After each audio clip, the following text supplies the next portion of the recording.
Arratsaldeon, orain bai. Gaur aurkeztuko diguzuegun ekitaldi honek baditu bi zati. Ez ditugunak bereiziko era bat, baina bi egitekokin gatoz. Batotik liburu baten aurkezpena Donostian, eta bigarrenik, liburu horren edukietako batzuk eta horiek Donostiako ibilbidearekin duten lotura pixka bat aletzeko ahalegina. Beraz, bi egiteko horietan ere batzen zaizkigu hainbat erakunde eta bide lagun. Batetik, Gipuzkoako diputazioaren programa batean kokatu dugu hau, eta Gipuzkoako Foru Aldundiak kultura alorrean daukan dantzan ikasi programan. Hortik, bultzatzen da Euskal Dantzako irakasleen formakuntza, eta dantzan ikasi horren baitan antolatzen ditugu era honetako saioak.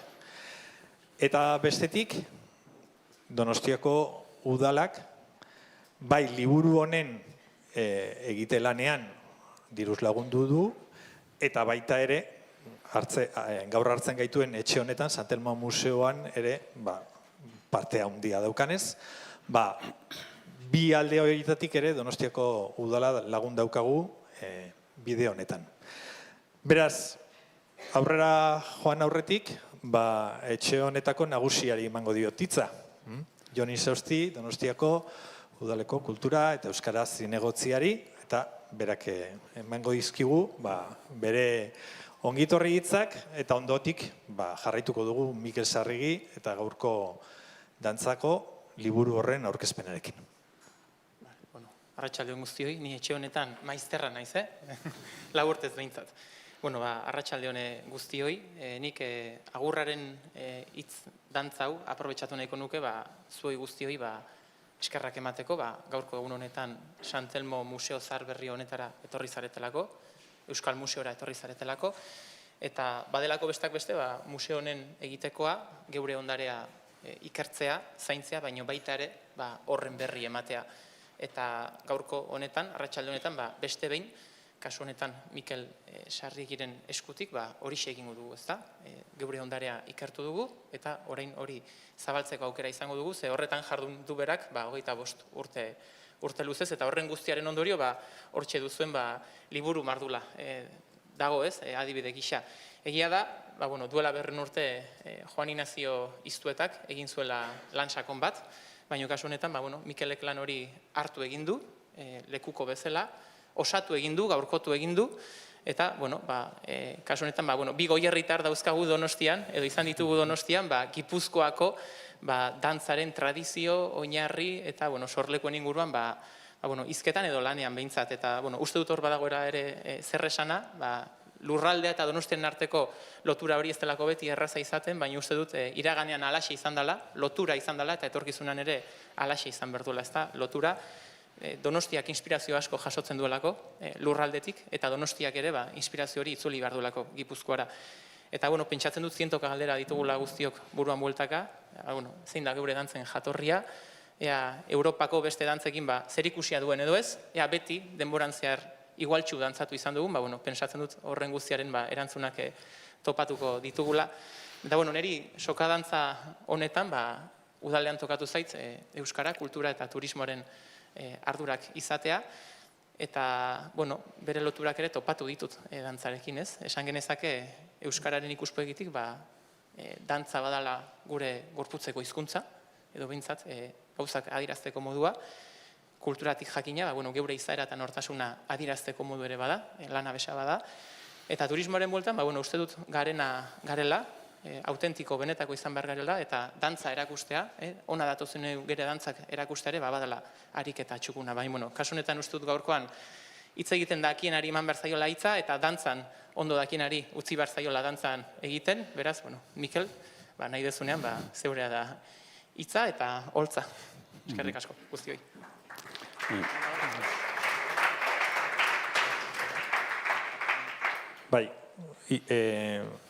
Ohar praktiko batzuk. batetik, dantzan ikasin izena eman duzuenok, edo esman espaduzue ere, badakizue Gipuzkoako Foru Aldundiak, programa honetan egiten dituzuen saioen egiaztagiriak ematen dituela, baina baldin eta bat sinatzen baldin baduzue sarreran dagoen horri horretan, eta bi, datuak webunearen bidez zuen formularioan zuen datuak ematen baldin badituzue. Bi baldintza horiek bete behar dituzue, beraz gaur sinatu baina datuak eman ez dituzuenok, etxerakoan sartu behar dituzue datuak formularioan eta alderantziz. Hori bat, bestea. Aipatu dizuet, saio hau pixka bat berezi izango dela, bi atal horiek izango dituelako, baina ez ditugu bereiziko denboran ere ez. Eta hemendik aurrera, behin Mikeli hitza ematen digularik, egingo du liburuaren aurkezpena eta ondotik hasiko da aletzen horren inguruko eduki batzuk, hain zuzen ere gehien pixka bat lekutu daitezkenak Donostiako kasura. Ordu terdi inguruko saioa izango da. Eta badakigu batzutan, liburu aurkezpenak hori baino motzagoak izaten dira, eta beraz gerta daiteke, liburu aurkezpenara bakarrik etorritakoak, ondotik, pixka bat joan beharra izatea, ez izan ardurarik, badakigu, bi motatako entzuleak eta ikusleak ditugula gaur, beraz bakoitza bere ordua datornean, hori, ez izan kezkarik horrekin. Eta besterik ez, bai, gogorarazi nahiko nuke, bukatzeko, guretzat oso gozagarria dela, San Telmo Museoan izatea liburu honen aurkezpena egiten, dantzarekin estu lotuta dagoen etxea delako hau, bai alde batetik, lan guzti hauen aitzindari izan den Argia dantzari taldeak hemen izan zuelako bere lanlekua zenbait urte oso emankorretan, eta bestetik etxe honek ere beti bere museoko materialen bidez erakusketa iraunkorrean eta baita hemen antolatzen dituen ekitaldien bidez, beti bai gure dantzan ikasi programa honi, baina baita dantzari oro har beti harrera bikaina eskaini duelako, beraz eskerrik asko, eta Mikel, zure aditza.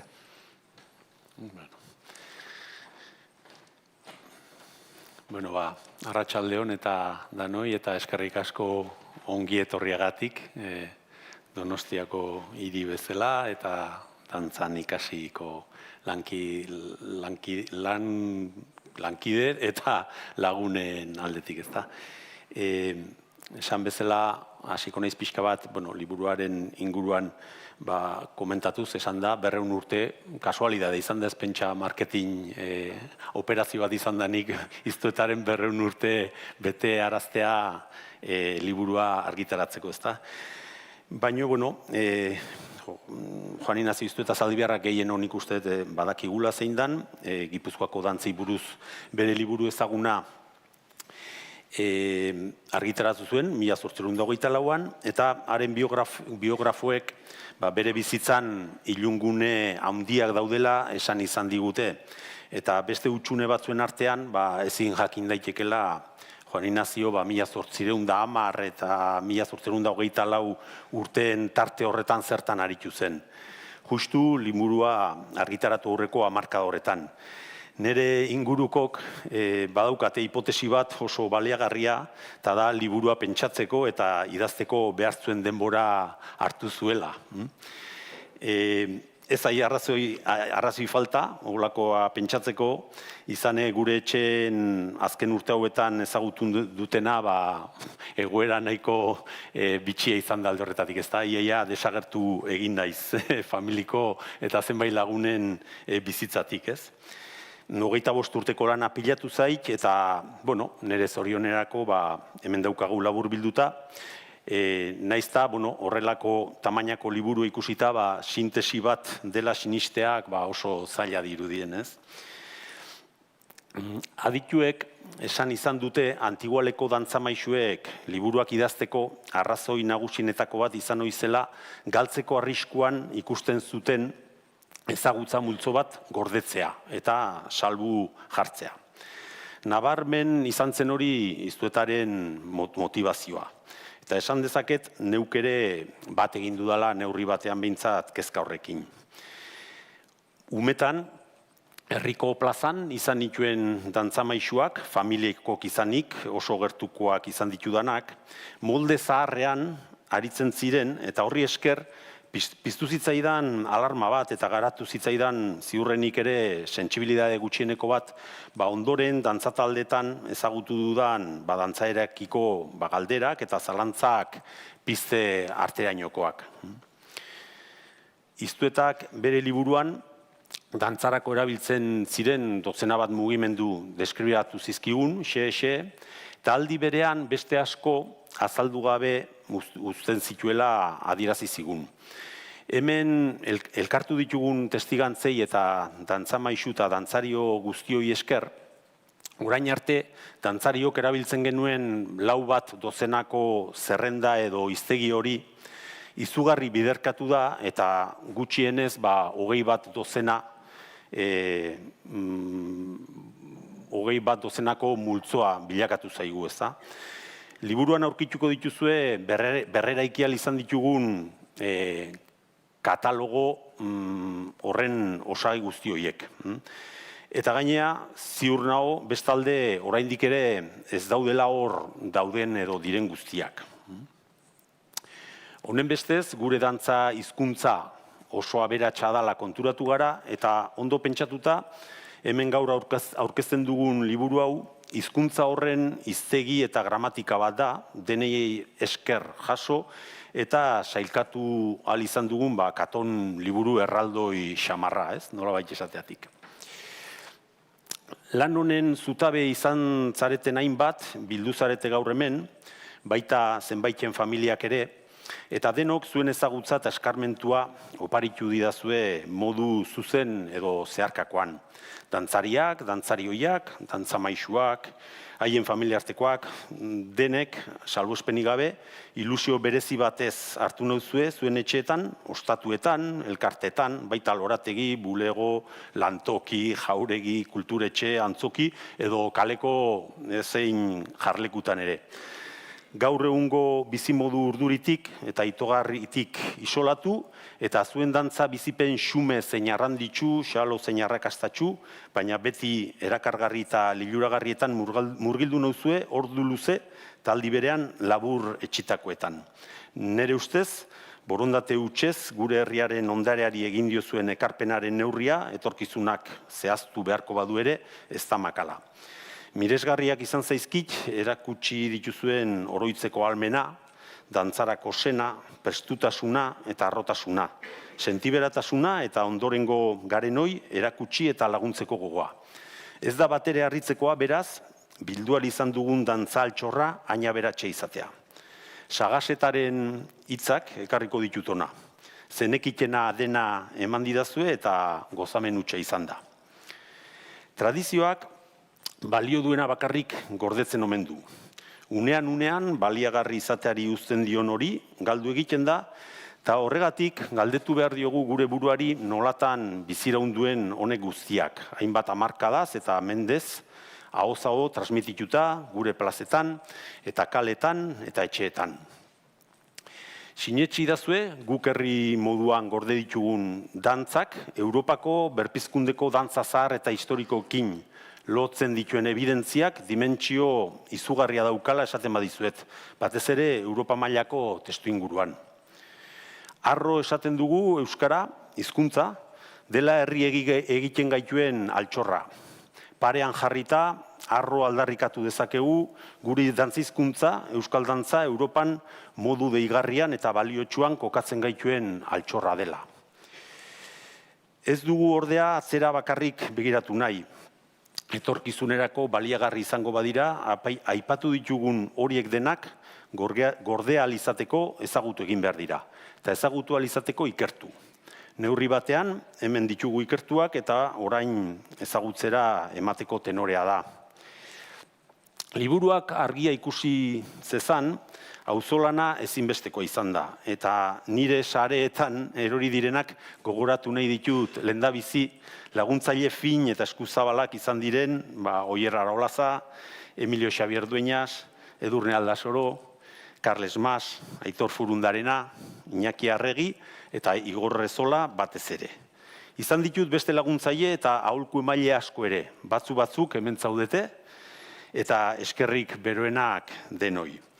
Eskerrak baita ere, argitalpenerako babesa eskaini duen Arantzadi Zientzia Elkarteari eta baita baliabide ekonomikoak jarri dituzuen erakundei.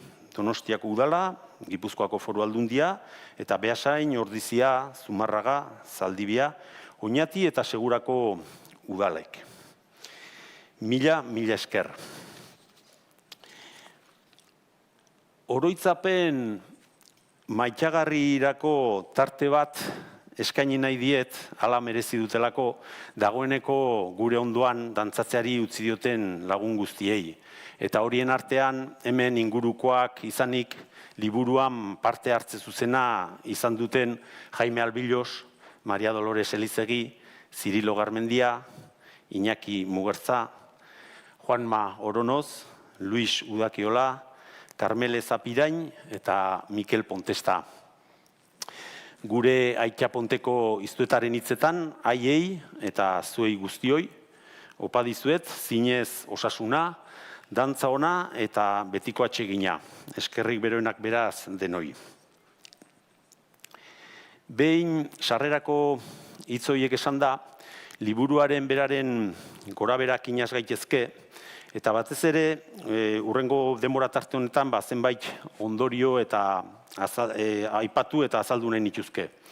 Hemen Donostin gaudenez, bertako dantza tradizioan fokua jartzen saiatuko gara, nahiz eta oso mugatuan egin ahal izango dugun. Izan ere, Donostiko dantza tradizioa, Gipuzkoako hiriburu izanik, aberatsa eta ibilbide luzeko izan da eta oso zaharrak dira bertako dantza eta dantzarien lehen aipamenak eta gerora ere ugariak izan dira bertako dantzen historiaren eta bilakaeraren berri ematen duten datuak. Badazkigu, ezpata dantzak, soka dantzak, brokel dantzak eta bar ezagutu zirela azken 200 urtetan gutxinez. Asko dira, Donostian aritu izan diren dantzamaixuak eta dantzariak eta sona handikoak gainera. Horrexegatik, Donostian ezagutu den dantzaeraren bilakaerak Gipuzkoako lurraldean gertatu denaren gainean eragina handia izan du, bertakoak duten erreferentzialtasun izaera dela medio baita ere. Hemen dituzue, pixkat, aipatu dedan modun, elkarrizketatu ditutan pertsonen artean, gehiengoa izan da donostiarra, esan dezakete 1997 hasi non elkarrizketatze lan hori eta 2022 arte luzatu denan, 30 herritatik pasatu naiz, 80 berri emailekin hitzetiko aukera izan dut, eta horietatik eren bat gutxi gora bera, kalkulatzen dut, donostiarra edo Donostian dantza egindako jendea izan dela, ezta? 3 bat.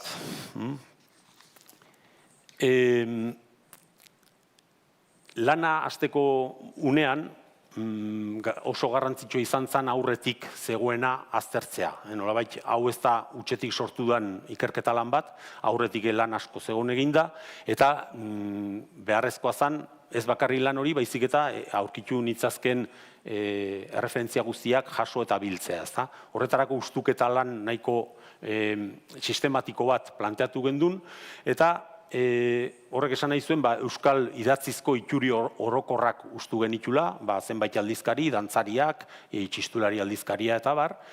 Ezinbestean jo behar izan genuen Europako dantzamaixu, orain mende batzutako dantzamaixuen tratatuak begiratzea, nolabait dantza jasoaren testigantza dien liburu horiek, eta bestalde, aipatu behar da, gure tradiziozko dantzei buruzko liburun eskaxie, ez da? Iztuetak idatzi zigun oain 200 urte, baina gero utxune handi bat egon da, joan den mendera arte, 20. mendera arte. azken baten poliki-poliki hasi irakurtzen eta ustuketa egiten, aztertzen, eta 200 erreferentzia bibliografiko inguru batu ditugu liburuaren emaitza emateko, ezta? Aldi berean oso interesgarriak, eta badakizue, liburuetan da egin ditzazkegula deskribapenak, baina dantza ez da erraza deskribatzen, idatziz, ikustez badugu, musikarekin eta daukan izaera horrek, eta zerbait efimero izanik, oso garrantzitsua izaten da, zenbait lekukotza bideografiko edo filmak, ez da, filma zaharrak eta ezagutzen genituen guztiak saiatu gara baitare aztertzen eta begiratzen, eta horre pilatu zaizkigu gutxi batzuk, dena direi gehienak zenbait eta zaharrago iraupen laburragokoak izaten dira, baina beti dago informazio oso, esan dezagun, fidagarria alde batetik, eta bestetik, interesgarria, ez da, hor ere, eginda esfortzu bat, egundi gorako erregistro bideografikoak aztertzen, ez? Guzti horren emaitza izan da, liburuan, nolabait, liburuaren bihotza edo motorea edo funtsa osatzen duten atalak, ezta? Eta azken baten da, dena antolatu behar izan dugu nolabait, eta 11 multzotan geratu da, mugimendu multzoak, gelditu da dena egituratuta 11 multzoietan.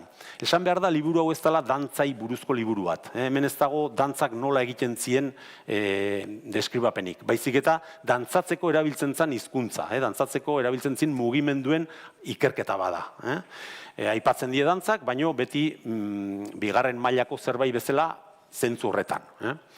Orduan, azterketa eta nire ustez ekarpena handiena hor dago, ez? Mugimendu mota bakoitzaren azterketa horretan.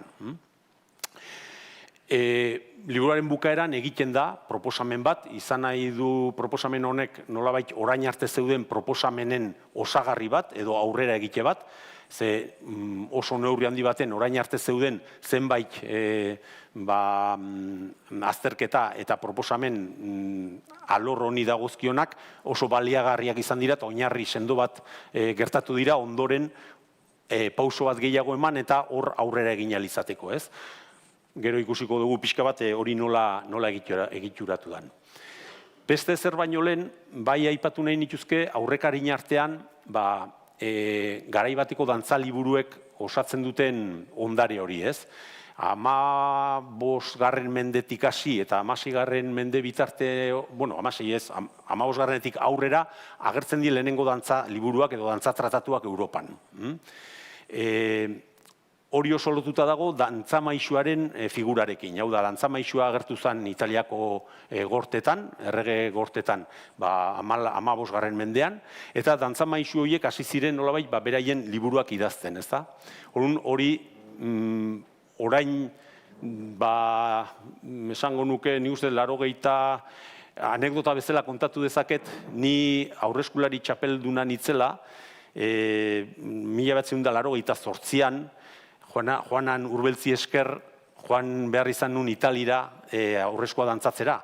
Eta bidali ninun, halako testu batekin, nun Joananek ja aipatzen zuen, aipatzen zituen Negri, aipatzen zituen Tuano, ez dakidan Cesa, bi italiar aipatzen zituen, hor dauzkatzue zerrendan jarrita, eta nik uste zira ez dakit izan Cornazano eta Caroso, edo Negri badakit baietz, eta aipatzen zituen ja gure dantza erarekin nolabait eukizezaketen lotura hori lehenengo zantzuak emate zizkigun, orain hamarkada batzuk, ez da. Egin duguna kasu honetan da, ari horri heldu eta pixka bat aztertu hasi Domenico da Piazenzakin 15. menden eta italiarrak dira lehenengo behaiek regole esaten duen horiek, lehenengo arauak idatzi zituztenak. Anekdota bezala, aipatu dezakegu hemen daukagun testu txiki hau, Fabrizio Carosok, eta Fabrizio Caroso aipatuko dut, antzekotasunik gehienak, egin dugun azterketa hortan, italiarren arten Carosokin dauzkagula esan dezakegu, ausartzen naiz esatera, eta esateko de la punta e calcaño, hor dago deskribapen bat, punta orpo da punta eta calcaño, punta eta orpo mugimendu hori, gu gaur egun eta bai iztuetak deskribatzen moduan eta guk eta zenbait tradiziotan egiten da modu berean ja badago deskribatuta 1581, zehatz, adibide bezala. Dantza egiteko sistema hau edo dantza arautuaren eredu hau Italiatik esaten da pasazela Frantziara, Frantzian 17. mendearen erdialdean edo sortu zen lehen erret akademia, dantza akademia, Luis Amalaugarraren eskutik, eta hori izaten da dela pixkat dantza klasikoaren o baletaren ernamuina, ez da. 17. mendean Espainian ere bageneukan, eredu hori bera, erreferentzia nagusiak dira Eskibel eta Navarro, 1647, ez, 46an, gaizki dago urte hori, 1646an idatzizun diskurso sobre el arte del danzado, ez da. Hemen, Iza Zamakola Bilbotarra zan, eta, areke idatzizun nolabait liburu bat, oso, umoretsua, gomendangarria, berak ja iztuetaren antzera, eta iztuetaren aurretik, ja adirazizun kezka nola Europatik zetozen modako kontradantzak ari ziren bazterrera uzten gure dantzatzeko erazar hori, ez? Eta hor ikusten da, berak erabiltzen duen terminologian, oso bizi gordetzen zala, dantzar por principios, araututako dantza zertzan, eta bereizten da oso ondo dantzas de cuenta, edo dantza araututakoak normatiboak zeintzu ziren, maisu batekin ikasi beharrekoak, eta zeintzu ziren herri dantzak, ez nolabait, maisu baten olako beharrik etzeukatenak. Hori Europa guztian bereizten zan zerbait zan, ez da? Goiko klase jasoak bazeukan irismena dantza ikastera, ordaindu zezaketen dantza maisu bat, eta horri esker dantzatzen zuten modu jakin batean, ez? Jasoagoa, modu kultuan. Euskal Herrira etorrita, Bilbon badaude ja aipamenak, maestro, que tiene dicha escuela, aipatzen dira eskola bat eta dantza maisu bat, Bilbon, 1500 ez da? Hor gainea, aipamena bitxia da, nolabait muchos vicios ilícitos, eta bada hor alako dantza eskolakin lotzen dien zenbait portaera garai hartan kondenagarri zienak edo, ez da. Naparron oso dokumentatuta dago, Lizarran 16. menden badaude hainbat dantza maisun aipamenak, Iruñean baitare 16. mendetik hasita dantza maisuen aria oso luzea da eta trinkoa. Eta, aipamen hau polita da, nolabait, orain gutxi, Perez de la Zarragaren eskuizkribua agertu da, badakizue, Arabako, euskerazko poesia sorta eder batekin, eta hor badago aipamen bat, pabana eta baja dantza eta pabana aipatzen die, Arabako saloietan noblek eta dantzatzen zituzelako. Horrek lotze gaitu zuzenean, garai hartan Europatik zetorren moda hartan. Pentsa, Lazarraga, hemen adierazten diguna da, Araban dagoeneko 16. menden bukaerako, guk ere bagen euskala dantza maisuak, dantza hoiek erakusten zituzenak, noblen artean eta ez da. Gipuzkoara etortzen bagea, Zaldibian dauzkagu, hainbat datu ja 16. mendean, ezpata dantzak dira gehiena aipatzen diren dantzak, Zunbai-Zunbarragan, Donostian bertan, Oñatin, Azpeitin, Elgoibarren eta bar. Azpeitin 1647an aipatzen da Mateo de Larretxe, por componer una danza, nola ordaindu zitzaion dantza bat osatzeagatik o antolatzeagatik. Hori garbi dantza maisua edo nolabaiteko dantza maisua izan behar zuela erakusten diguzta. Bai Legazpin eta bai Ordizin, badaukagu beste figura bat, ez daukagu datu handirik, baino badakigu nola izena zuen Marruko zan gaitzitzen ez, eta Juan Arisna Urreta, hau ere ibili izan garai hartan, 17. menden bukaeran, bai bi herri horietan kontratatu zuten dantzariak prestatzeko, ez da. Honekin lotu behar da pixkat nobleen seminarioek edo aztetxek eukizuten papera, ez da. Bai Madrilen bere 18. menden iztuetak berak aipatzen ditu, hemengo zenbait herriko seme edo bertako aberatzen semek nola noblen eskoletara bidaltzen zituzten, bai Madrilera eta dokumentatuta daude zenbait hortan adituek eta hemen ni baino gehiago dakiten zenbaitek idatzi dute horri buruz. Eta hor ja ikusten da noblen aztetxe horietan erakusten zirela dantza jaso horiek. Badaude aipamenak, ez digute esaten justu mugimenduak eta nola ziren, baina bai por principios ikasten zala, hau da, arauen arabera ikasten zirela dantzan, posizioak lantzen zirela, hankan posizioak, gorputzen posturak, eta abar, ez? Bitxia da, askotan aipatzen dut, Kadizen 1717an Marinelan eskola martxan jarri zenean, 37 kadete izan ziren lehenengotako promozioan, itxura baten, eta haietatik, 37 kadete horietatik, 28 omen ziren gipuzkoarrak eta gainontzeko bizkaitar eta nafarrak. Haiedenak eskola horietan, baita eskola militarretan dantza erakusten zen ariketa fisikoa eta abar lantzeko, ezta? Orduan, bueno, esanguratsu da, zenbateaneko harremana zeukaten gure noble edo jauntxoen seme-alabek zer harremana zeukaten dantza jaso horrekin, ez? Europatik eta dantza maisuetatik zetorren eredu horrekin.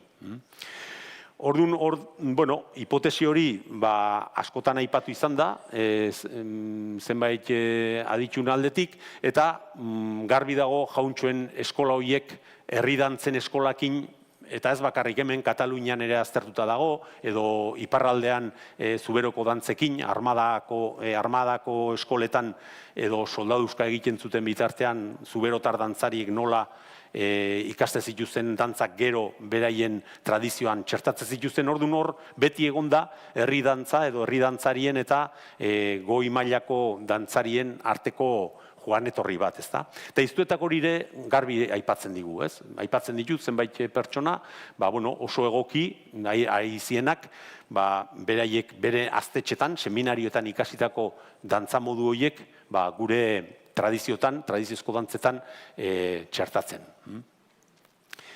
Iztuetak, beste gauza batzutan arten esan ziun, berak erakutsita 50 ikasle utzi zitula, nolabaiteko segida bati hasiera emanez. Eta segida hortan, 50 horietatik ezagunena, edo behintzat gehiena aipatu dana, edo dokumentatuta dagona, Jose Antonio Olano Zaldibiarra da. Esan dezakegu Jose Antonio Olano izan zela nolabait, behin iztuetak liburu idatzi ondoren, ahozko transmisio bati hasiera eman ziona, segida luze bat hasten da hor. Eta segida luze hori 19. mende osoan eman da gero, dantza maisu batetik bestera ahozko transmisio bidez, iristen zaigu 20. mendera arte, nun 20. menden erdi inguru horretan edo, badago hor alako aldaketa bat edo pixkat mugarri izan daiteken zerbait. Eta da, dantza maisuek tradizionalki funtzionatzen zuten molde horrek, hau da, kontratatzen zen pertsonal bat profesionalki dantzak erakusteko, herriko tradiziok eta herriko dantzak eta gorde eta bultzatzeko. Figura hori nolabait jazten da desagertzen, herri askotan, eta poliki-poliki, jundan mendeko azkeneko hamarkadatan, hartzen dute protagonismo handia dantza taldeek. Eta orduan, pixkat, dantza maisuaren figura diluitu egiten da dantza talde horietan, ez? Eta garai baten dantza maisu zienak, dantza irakasle, dantza zuzendari, zuzendari artistiko eta horrelako figuratan bihurtzen di, ez? Orduan hori garrantzitsua da kontutan izatea, ez? Ni lan hau egiteko orduan saiatu gea jotzen tradizio zar horretan, zati dantza taldeen dinamikan ja nolabait dena nahasten da gehiago, askoz ere gauza, ez dakit esan, kutsatu ez da hitza egokiena, baino badaude iturri askotatik edaten duen jendea dantza taldek askoz ere dinamikoagoa dira bere egunerokotasunean. Da horrek ekartzen du nolabait, garai baten egiteko modu horiek pixka bat diluitzen joatea, ez? Hemen aipamen bat egiten dut, dantza maistrai buruz, autu hori egin behar izan gendun, liburuari izenburua jartzeko orduan, dantza maisuak erabiltzen duen. Ez da oso parekidea, dantza maistrak ere izango zirelako, praktikan, beste kontu bada, ofizialki eta aitortuta eta rekodonozituta, ez tegula apenas oia aurkitu dantza maistraik. Aipatzen die liburuan zehar, olako hori, izendapen hori jaso ahal izan dutenak, dira beraste egin izateako Concepción Obinetak eta Maria Pilar Barrenetxak 50. hamarkadan bai izan ziren arduradunak garai hartan galduta zeuden berasteiko dantzen ohitura edo tradizioa berreskuratzen. Beraiek etxean ikaste zuten dantzan, familian, eta beraien beharra izan zuten dantza horiek berriz ere martxan jartzeko, ez? Orduan, esan daiteke une hartan, bi emakumaiek bai izan zirela dantza maistrak, herriko dantza maistrak, ez da. Behasainen euki gendun, 79, Karmele, tokatu zitzaion, zirkustantzigatik, garaiko dantza maisuari ordezkapena egitea, eta urte batez esan dezakegu Behasainen, urte hartan dantza maistra izan gendula ofizialki herrian.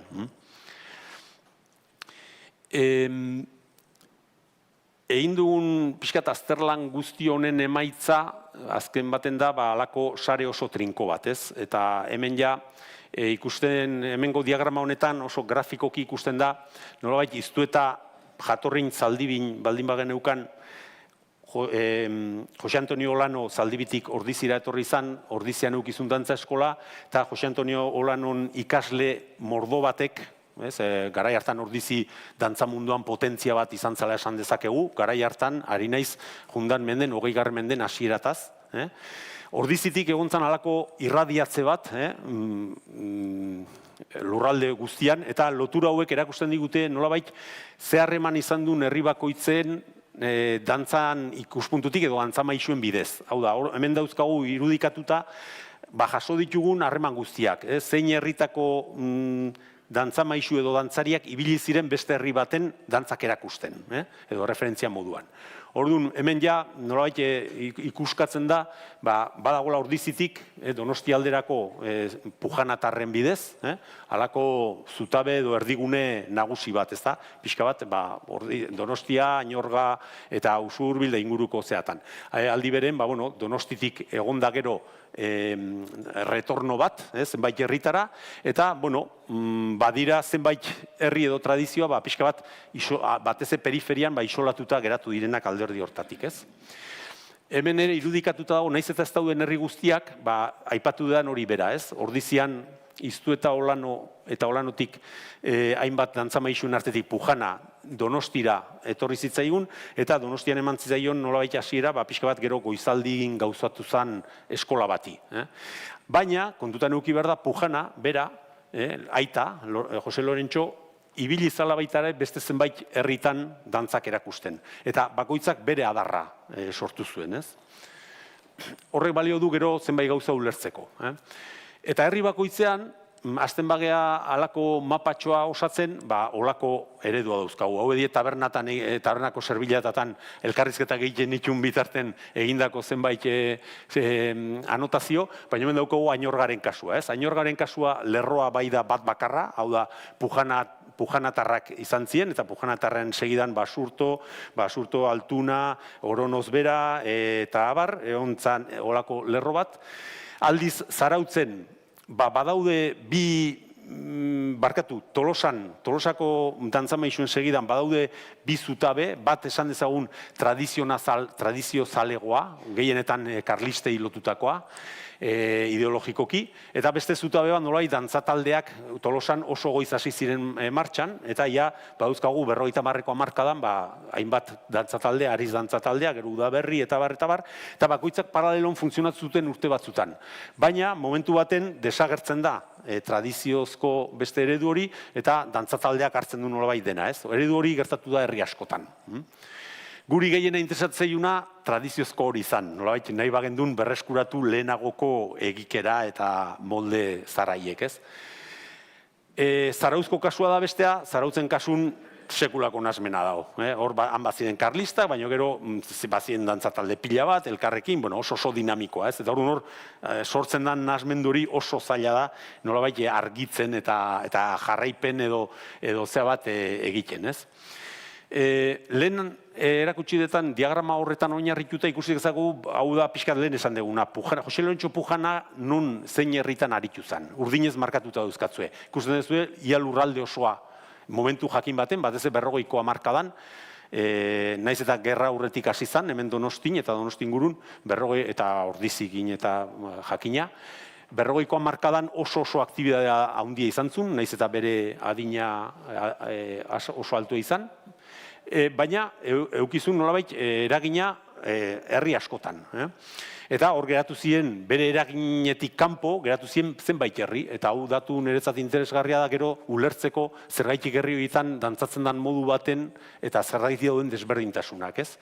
Oñati da kasu bat, apenas pujana egontzan, baina oso gauzal puntual batentzako, Beasainen pujanarik etzan ez gendun ezautu, bai Olano, baina ez pujana, Zumarraga, Antzola, Mendebaldeko herrietan, Leitzan egontzan pujana, baina egontzan 1900 lehenengo hamarkadan, edo bigarrengon, Berastegi, Lizartza dira nolabait eskola hortatik pujanaren, Jose Lorentxo pujanaren eskolatik kanpo geratu zinak. Hemen dauzkagu markatuta pixka bat, justu horiek.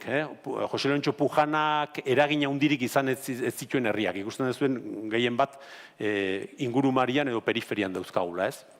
Aipatu delen lerro hori, danok ezagutzen duguna, eta hemendik batez ere goizaldi dantzataldetik asko aldarrikatu dan lerro hori, nolabait oinordetza, nola Goierriko dantza maixuen oinordetza iritsi zan goizaldi dantzataldera, ez? Hau da pixka bat antzeko gauza, ez dakit hemendik zerbait konklusion bat gehiago eta dezakegun, baina azken baten hori da. Goierrin bertan, batetik dauzkagu Zaldibia, Ordizia eta Legazpia, baita segura tarte oso txiki baten Jose Lorentxon eskolakoak direnak, baina dauzkagu Beasain eta Zumarraga, batez ere, Olanon eskolakoak bai izan daitezkenak, baina ez Jose Lorentxo pujanenak. Donostira etorrita, lehen aipatu dugu, ze tradizio zabal daukan, nolabait izan da erdigune, zenbait dantza eta dantza maixu eta dantzari eta zenbait adierazpidena. Irudi hau oso politia da, nik uste Zumarrako Zumalakarregi museon da grabatu badala, 1896-en, festa bat, dantza zentratuta, eta da, uste, okerrezpanago, antolatu zen festa bat, zenbait arrantzale edo marinel itxozien garaian, behaien familiei eta diru laguntza bat jasotzeko, eta, ikusten da, jendetza irudikatzen da, ikusten da, dantzak eukizaken garrantziaren adierazgarri da, ezta. 20. menden hasieran, pixka bat, pujanan garaiko, pujana Jose Lorentxo bera, 67an jaioa dala uste dut, 1868an, oraindik Donostira etorri aurretik, Donostian baziren dantza maixuek, jakina, guk Jose Urtubi berri izan dugu, 20. mende hasieran, Euskal Dantzari Donostiarrak izeneko talde batekin zenbait emankizun egin zitulako. Gero badaudea irudi eta argazki zarrak, baina ez ditugu oraindik behar bezala dokumentatu jakiteko zein dantzamaixuren ardurapen ibilitako dantzaria ziren. Baina hor badaude data nahiko gako batzuk, eta dia Jose Lorentxo Ordiziarra, 1924en Donosti hartu zen, baina 26-27 okerrezpanago akademia, Donostiko Udal Akademiako dantzamaixu izendatu izan zen, eta haren ikasle izan zen esateako Jesus Luisa. Eta harekin batea beste ikasle asko izango zitu, baina Jesus Luisa ipagarria da, gerra hurren nolabait, ja beste dantzatalde dinamika hortan, saskin-askin, kilikin, eresoinkan eta arduradu denetako bat izan zalako, ez da. Gerra ondorenera etorri behar dugu, 1947an ja, Jose Lorentxok bere semeari lekuko uzteko data izango litzeke 47a, Jose Lorentxo pujana zendu zanen, Kandidok hartu zuen bere lekukoa, eta hortik danok ezagutu dugun segida hori, ez da, Kandido Pujanan ikasleek nola sortu zuten, sortu edo jarri zuten martxa goizaldi dantzataldea. Hemen Donostian, jarri nahi izan ditut pixka bat, lehen aipatu ditut hainbat, zendutako ketabar, baina, hau edien nolabait nire lekuko nagusiak, hemen Donostian pixka bat pista horien atzetik ibili izenen. Ez dira danak egon zitezken guztiak, baina bai ni nebilen helburuekin eta bilatzen nun lanketa horretan, niretzat erreferentzi garrantzitsuk izan dien hainbat, ez da? Albilos, Jaime Albilos bera, Oronoz, Cecilio, Iñaki Mugertza, Luis Udakiola, Cecilio Gastesi, errenteriarra da, baina goizaldi dantza talden dantzatu zuen, eta ezagutu zituen errenteriko dantzamaisu zarrak, haien dantzaera, eta gero kontrastatu zuen hori, eta nolabait eraman zuen errenterira, Donostian goizaldin ikasitako zenbait egikera, ezta? Juan Antonio Urbeltzek ez du aurkezpenik behar, Maria Jesus Pujana, Kandidon alaba, bere lekukotza zuzen amantzian, ez dantzari bezala, baina bai bere aiken bizipenak eta bar. Peter ez dago aurkeztu beharrik, Mikel Pontesta Laguna, Iñaki, eta Ramon nolabait, Ramonek ere, naiz eta irundarra izan, Euskal Dantzarin Biltzarren bitartez egintzulako bere dantzali buruzka ere, txapelketai begira batez ere. Eta ez inaztu Añorga. Añorga ere, oso esanguratsua izan da eta garrantzitsua, ze nik uste Donostian Jose Lorentxo Pujanarekin ikasitako bakarra neuka elkarrizketatu izan dedana Javier Esposito da. Futbolaria eta entrenatzaile bai, danok horregatik ezagutuko du, baina dantzaria izan zen Añorgan aurretik. Eta, barkatuko diazue, uste automatiko dugutala jarrita. Eta, Josema Mendiola askok ezagutuko dezue, eta gero Añorgan dantzari izan dakok, garai desberdinetan, baino batez ere, Kandido Pujanakin eta Kandido ondoren maisu izan zirenekin ikasitakoak, Arizmendi, Elizegi, Jose Alkorta eta Jeronimo Izagirre. Orain egingo detana da, liburua badakizue, eduki esan dizuet 11 atal dauzkala, oso sakon edo xetuta dago informazio guztia, ondoriotara jungo nahi zuzenen, ze gaur ez da momentua gauza hauek xeatzeko, ez? Baina, bai, ondorio horiek azaltzeko momentun adibidetaz baliatuko naiz, ez dut gehiegi luzatu nahi, baina, hasiko naiz pixka bat, liburu honek balio izan dula nolabait dantzamaisun sare horrek, sare trinko horrek, denboran zehar, gordedun ondarea ezagutzeko aukera mandigulako. Iñaki Arregik nahi esaten, bere garaian, badakizu Iker Folkek, 1988an, Juananen eta Marianen bultzadaz, nola argitaratu zuen eta egituratu zuen Gipuzkoako dantzamaixuen taula gimnastiko koreografiko ezaguna. Danok dantzari, bintzada adin bateko dantzariok, danok eduki deu referentzi bezala. Eta horrek suposatu zuen alako mugarri bat, eta oinarri handi bat zenbait gauza ulertzeko. Eta egituratzeko batez iztuetan interpretazio bat oso zentzuzkoa. Eta guretzat baleagarri izan dena gauzak ondo ulertzeko. Iñaki Arregi kontatzen zian, hori argitaratu zutenen, etorri zitzaidan galdezka, Mikel, hau indeu eta aber zer iruditzen zaizun, Goierriko dantzamaixun arabera, maiazu zure iritzia aber zer iruditzen zaizun hau. Eta nik begiratu nun, konturatu nintzen, hau ze ondo daun, ze interesgarri edan, baino, Iñaki, sentitzen, baino ez naiz gauza ezer ekarpenik egiteko, bai, zagutzen ditut batzuk, baina nire dantzamaixu izan dagoke gaztegi die referentzi zarrak izateko. Eta behar izan ditut 25 urte Iñakiri erantzun bat eman alizateko, nola bai esatearren, hori dena aztertu ondoren handik aurrera, gai naiz, orain pixka bat, ari ekarpen hau egiteko, ezta? Iñakik esaten zuen, Iñaki Gordejuelagatik, bere dantzamaixuagatik, Iñaki Gordejuela ezagutu ez dezunak, nik uste dana dakizuela, baina goizaldiko dantzamaisu nagusiena izan da 50ko hamarkadan hasi eta 80ko hamarkadan hasi arte. Iñaki Gordejuelak haintzela buruz eta egikeraz eta pentsaeraz eta karratua, mugimendu eta dantzatzeko molde eta formula guztiak kajoi txikietan sailkatzeko eta mugatzeko obsesioa zeukala, ezta? Orduan, hor, esan dezagu, lan horri esker, Iñakik egin zuena, eta gero ondoren Goizaldik eta Iker Folkek eta egindako lan horri esker nolabait irudikatzen denik, kutxa txiki horietan zegoen parte handi bat, o parte bat bintzat ezagutzen gendula.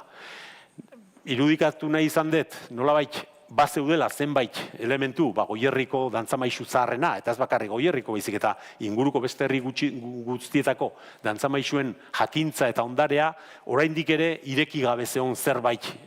Herrian bertan ezagutzen zen, baina hortik kanpora ez. Orduan, lan honi esker, nolabait, irudikatu nahi detana da, oraindik ere, kajoitxo asko daudela, kutxatila txiki asko daude ireki gabe, eta norbait etorriko da atzetik ekitzeko, baino behintzat asko zabaldu ahal izan ditugula esango nuke, ez? Adibide txiki hau jarri nahi izan dut, orain aste batzuk, ez barkatu, udaurretik antzolan egin gendun honen antzeko saio bat, baino pixka bat dantzataldekin eta bertako dantzariekin eta. Eta jarriz nahi izan nien sintesi bat, beraiek erabiltzen dituzen antzolako dantzak ezagutzen dituzuenak zerbait oso interesgarria dira, ez bakarri daukate soka dantza oso ondo gordeta, beraiek egiten dutena, beraien erara, aspalditik, baizik eta badaukate beste dantza sorta bat oso interesgarria koreologikoki.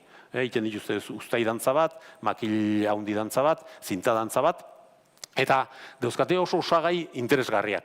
Eta bai erabiltzen dituzten arau orokorrak eta bai erabiltzen dituzten mugimenduak egin unazan ariketa. Bueno, non dauzkate erroak, o nun eduki ditzazkete erroak, nun identifikatu ditugu antzolan gaur egun egiten dien, dantza horietan egiten dien gauzak, noraino joan gaitezke atzera, ez? Eta oso ikusgarria da, ikustea zenbait araubide badiela, lehen aipatu deun italiar zeatan ja aipatzen ziren araubideak, ez da piatzen zanak. Nolabait, gure dantzatalde gaur egungo egikeran, nahiko galduta dauden alderdi batzuk, ez da? Iztuetarekin zuzenen lotzen dituzten zenbait mugimendu dauzkate, gaur egungo dantzatalden egikerak inaztuta, eta gero, beste herriekin, eta gaina ez da herri bakar batekin, ez da, antzola, pentsatu ezako ez, igual Zumarragakin, gertutasunagatik edo Bergarakin daukate antzekotasun, ez. Gipuzkoako leku sakabanatutan badauzkate gauza oso antzekoak, ez da? Eta hori da pista bat, esateko, hor badagola alako geruza bat azpian, fondo komun bat, aipatu izan dena, Juan Antonio Urbeltzek askotan aipatu du, dantzak nola euki duten Europa guztian, alako fondo bat, baina Euskal Herrian ere bere mikrokosmo oso honetan gertatu dan zerbait, ez? Eta beste diagrama honek, adierazten du pixka bat, bilakaera zein izan dan, ez? Ondare guzti horren bilakaera zein hipotesi bada, pixka bat neuk gauzatu detana, baino nolabait 16. 17. Baina arte aipatu dizuetana, ez da? Dantza historikoan, gaur egun dantza historiko bezala ezagutzen da, tradizio bizian galduta daudelako, eta horretik bihurtu dira historiko. Orduan, liburu horietan deskribatzen dana, garaiontako dantzei buruz, gaur egun berrinterpretatu beharra daukaten zerbait da. Adituek, bai Frantzian, bai, hortaz, dantza barrokoaz eta dantza renazimenduko dantzaz taritzen dienak, ibili behar izaten dute interpretatzen zer esan nahi zuen. Ez zaielako iritsi, tradizioz, gauza horiek egiteko modu bat. Gure erara gorde dugu nolabait, ez? Orduan, ondare hau, nolabait, aipatu deulen, pasatu zala, edo iztuetak jaso zigun behintzat, ez dakigu zenbateraino, fidelki edo ez plazan egiten zana, baina jaso dugu parte baten iztuetan liburuan, badaude iztuetak jaso ez zituenak, berak aitortu zuen, da esan zigun, nik hauek azaldu dizkitzuet, baina badira beste asko gehiago, ezta? Eta horietatik, 19. Menden, bere dantzamaixuen bidez eta bar, badaukagu, nolabait hemen egituratu zen dantzamaixuen sistema osoa, hor goierriko sistemak izan zuen, goierrin geratu zen, iztuetaren eta zaldibiko horren parte bat behintzat, baina badaude Gipuzkoan beste zenbait herritan, eta nolabait goierrin zehar, eta baita modu zuzenean ez ziur aski, goierritarrak iritsi aurretik zerbait egongo zelako, badago Donostiako sistema bat nolabait protagonismoa hartu duna jundan menden erditik onutza. Erabateko protagonismoa dantzatalde gehienon egunerokotasunen, ez da. Eta gero badira zenbait movimentu, zenbait osagai, galdu egin dira badakizkigunak, zergaitik, iztuetak deskribatu zizkigulako, eta gaur egun erabiltzez ditugulako. Eta beste zenbait, ez dakizkigunak, seguru izango zirela, baina hauek dira nolabait ezingo ditugunak berreskuratu. Pixka bat, egiten den eskema honen ondorioa, izan nahi luke, 21. Mendetik aurrera, sistema oso bat bada eukideula, Gipuzkoako dantzamaixuek gorde izan dutena, eta, guain dio garaiz gaudela, ez gelditzeko bakarrik Donostiako sistema honen ingurun, baizik eta baditugula zenbait baliabide eta beraztasun gauza gehiago ere kutxa handi horretan erabiltzeko, ez da? Beste ondorio bat, eta aia aipatu dugu, da, pixka bat, lehen aipatu dizuedan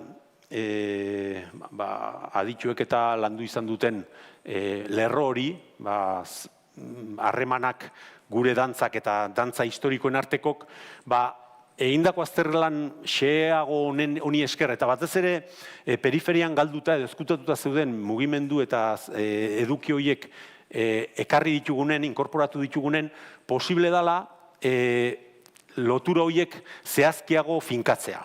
Finkatzea bintzat hipotesi sendogok egitea. Juan Antoniok bere Bailar del Kaosen, 85 garren urten, egin zitun zenbait, bota zitun zenbait harreman, egile zarrauen eta gure dantzen arteko, edo iztuetan mugimentun deskribapenen artekoa, baina nolabait nik uste beste buelta bat eman izan diogula, eta zenbait iztegi aldetik zenbait harreman oso zuzena dira. Gure sentzioa, iztuetaren sentzioa oso erresa da Eskibelen sentzioarekin edo simplearekin Frantziako berpizkundean, aipatzen ziren zenbait momentekin lotzea. Beste inbeste gertatzen da kabriolarekin, kapriole, kabriola, hori oso evidentea eta ez dago zalantzaik. Baina badire beste batzuk zerbait ilunagoak geratu daitezkenak, gure lasterkak edo karrerak, arbo, eta hemen lehen aipatu dizuet Karoso zala gure harremanik gehiena ze dira nolabait Fabrizio Carosoren aipamenak. Eta A dira Toanot Arbo. Toanot Arbo da 17. menden hasiera-hasieran frantses batek, dantzamaisu frantses batek idatzizun liburua. Arborekin ere badaude nolabait senidetasun asko, ez da? Baina ez bakarrik, hau da pixkat konparaketa bat sintetizatuta terminologia aldetik, gero deskribapenetan bat egiten dutenak. Baina nahi gero gustatzen aipatzea, esateako ez dela bakarrik erabilitako hiztegia, baizik eta dantzamaisuaren figuran lan egiteko modua, lan egiteko edo dantzak erakusteko modua bera, oso esanguratsua da, 1642an lehen aipatu dizuet Eskibelek idatzi zuen liburura, han bera deskribatzen du bere dantzeskolan nola erakusten zaien ikaslei. Eta esaten duna da, dantzamaisua jartzen dela ikaslearen aurrean, ikaslea bakarrik banaka aurrean jarri, eta atzean eserita beste ikasleak ditula, erakusten dio aurrez aurre dantzamaisuak ikasleari. Nire lehenguzu pasatxok, orain gutxi arte, 2015 arte Beasaingo dantzamaisu izandakoak, oraindik ere Beasaingo festatako aurreskurako ez dantzataldeko umeak, baizik eta aurreskua dantzatzeko prestatzen dituen, urtero prestatzen zituen umeei, horrelaxe, hitzez hitz horrelaxe erakusten die. Erakusten zien eta jarraitzen saiatzen gea berdin egiten. Dantzariak banaka-banaka eta alpargata eta behin da berriz eta beste bitarten atzen zai ditula. Hor badago zerbait ez dana bakarrik bokabulario mailan edo. Ezagutz ez dezuenak azken dantzamaisua, pasatxo 2019an, ez 20 batean utzi gintuen, dokumental bat egin gendun, eta kuriosadea baldin badukazu hor kontatzen da pixkat, herriko dantzamaisun figura horren gora berak kontatzen ditugu pixka bat, eta YouTubeen gaur egun ikusteko moduan dago. Bihar bertan Iurretan erakutsiko dugu dokumentala. Ondorio hoietatik beste bat aipatuko nukena, da nola lagundu duen beste sistema, azpisistema hoietako dantza osagai, zenbait osagai ezagutzeak nola lagundu duen, eta osagai hoien antolaketak nola lagundu digun garai baten eztabaida asko izaten zen iztuetaren zenbait mugimendu interpretatzeko orduan. Eztabaida asko ondie, iztuetak esaten zuna hu ezan edo ezan. Aipatu dugu sentziloa, eta adibide bezala erabili dezakegu, ez? Bate di daukau, iztuetan sentziloa bera deskribatu bezala da, triantatan, tiraran, ta triantatan, tariraran. Hau da, iztueta deskribatzen diguna sentzilloa iteko. Gaur egun ezagutzen duen sentziloa kontrapasekoa da, triantatran, o dantzatalde gehienak edo dantzari gehienak iten dugu hau. Hor ja, bazegoen eztabaida. Iztueta nahastuta zebilen, etzun dena ondo jaso, edo bai, edo ez. Gero jakiteak Italiako senpioa edo ondorengo sentziloak dantza historikoetan horrelako zerbait ziela, triantatan, tiraranta, triantatan, tariran, edo alboka inezkeo, triantaran, tiraranta, triantaran, tariraran. Ikusten da, hor badagola oinarri bat, iztueta esplikatzen duna, eta esplikatu dezakena, gaur egun egiten duguna horren garapen edo apaingarrien bidez osatutako zerbait. Zeatik, ze aldi berean, aurkitu ditugu zenbait herritan, sentzilo hori egiteko beste modu osagarri batzuk. Eta osagarrik dira esateko, bueno, edo tartekoak ere bai, ze behasainen esateko garaibateko zaharrak sentzilo hori egiten zuten triantaran, tiraranta, triantaran, hau da, punteo bakarrakin, bien beharren bakarrakin. Hori da, iztueta eta gaur egungo estandarraren arteko tarteko modu bat, ezta? Edo antzolan egiten dute triantaran, tirarantarantaran, holako zerbait. Badaude, oraindik gaur egun guk dantzariok egiten duguna baino, oraindik garatuagoak, hau da, apaingarri gehiagokin egiten dienak. Bat da, Zumarragakoa, ea gauza naizen, triantatran, tiraranta, triantaran, tariraran, eta gauza bera itxeko modu bat. Baina, aia apaingarri gehiago sartzen, saltatu duz egin da, txingon bidez, eta bar. Edo, azpeitian, garai baten egiten zutena, triantaran, tirarantaran, taran, tariraran, oendio ere floritxugoa, apaingarri eta adornu gehiagokin. Orduan, gauza hauek lagundu digute esaten, bueno, iztueta etzebilen hain oker, seguru asko, aerizan oinarria azaltzen, ezta? Zeintzan oinarria. Gero hortik zenbat adar aurkitu ditugun, hori ja mundu bada, ez?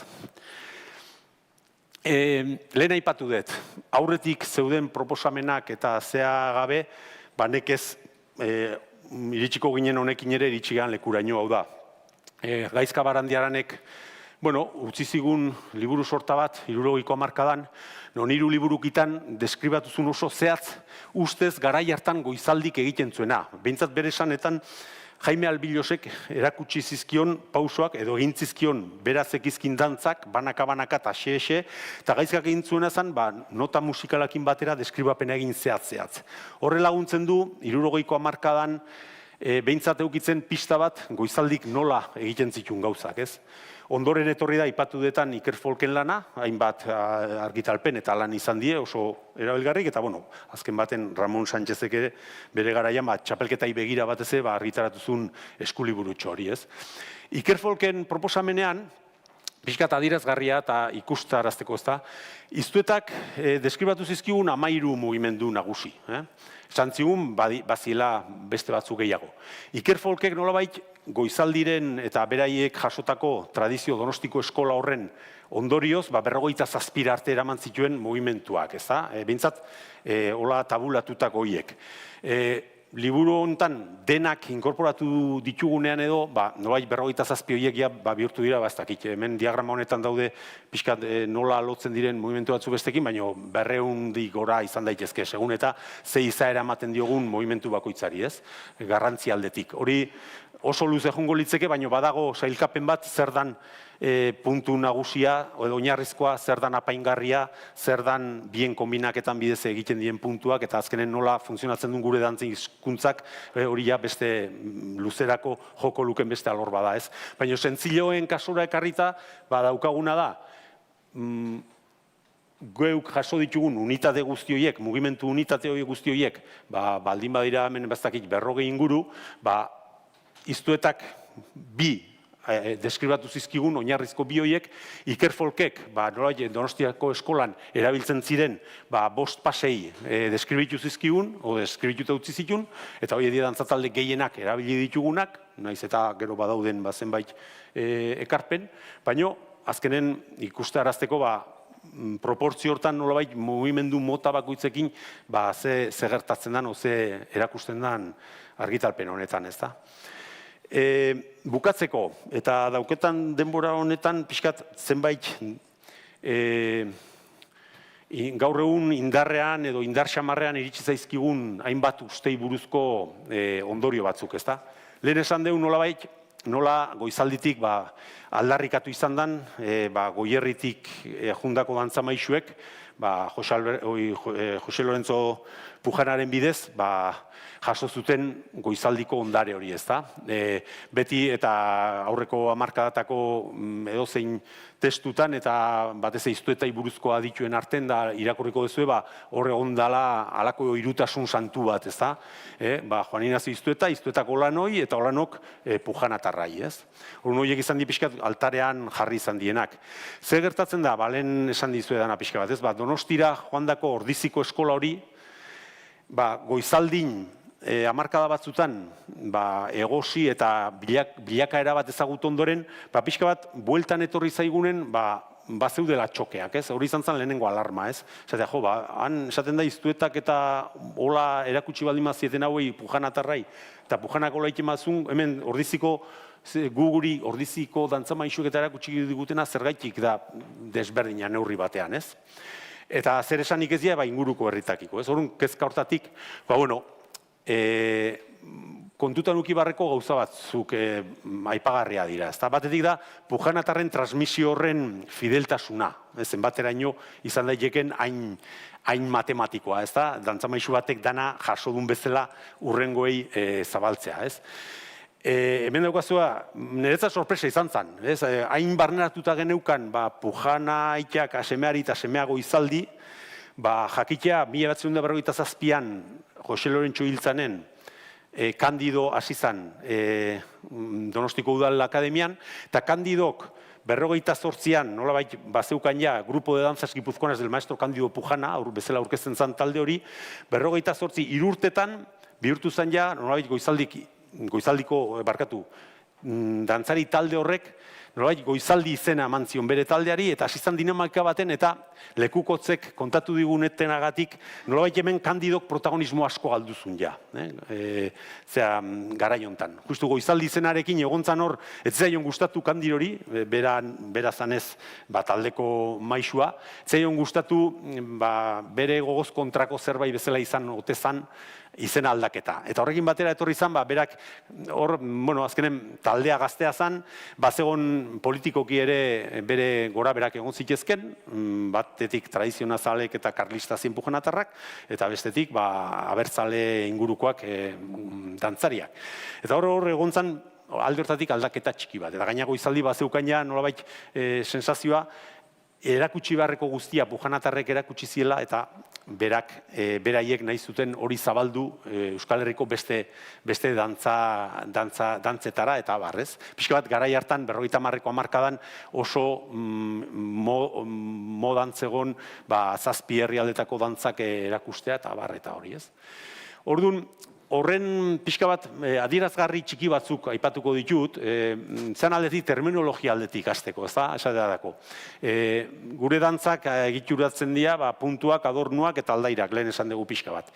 Orduan, dantza puntuen konzeptu hori esateadako Goierrin oso sendotuta dago, eta Pujanaren ikasle zuzenak izan zienak asko erabiltzen duen zerbait da. Puntuak, punteatzea, puntu margatzea, puntuko sondo markau hartzuela, hau edia pixkat lekukotza zuzenak, ez? Pujanan ikasle izan zienak.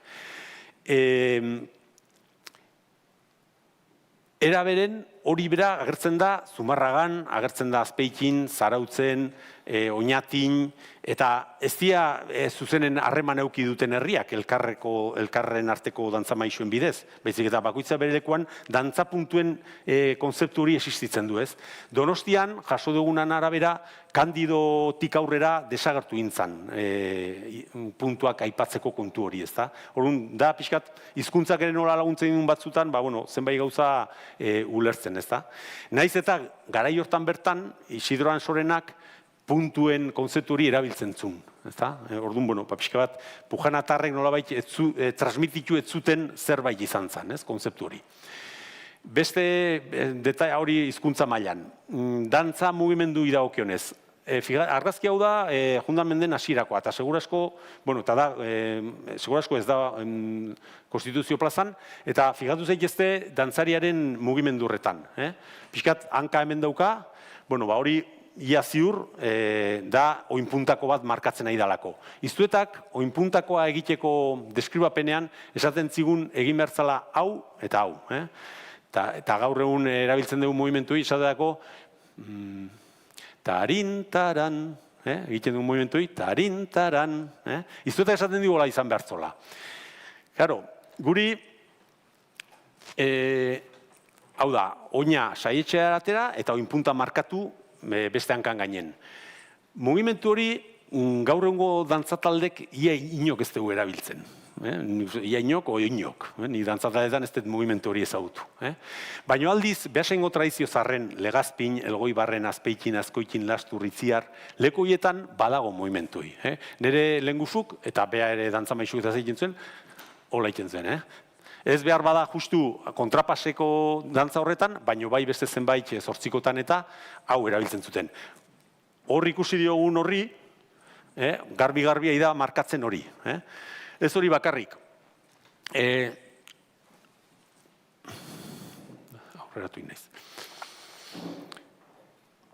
Gaizka Barandiaranek, 60ko hamarkadan, goizaldiren egitekoera deskribatu zunen, esaten du, elevan el pie izquierdo, hau da, agurraren sarrerako movimentu hori. Elevan el pie izquierdo lanzándolo hacia arriba, rígido y cuán largo es, sin flexión alguna en la rodilla, hacia el costado izquierdo.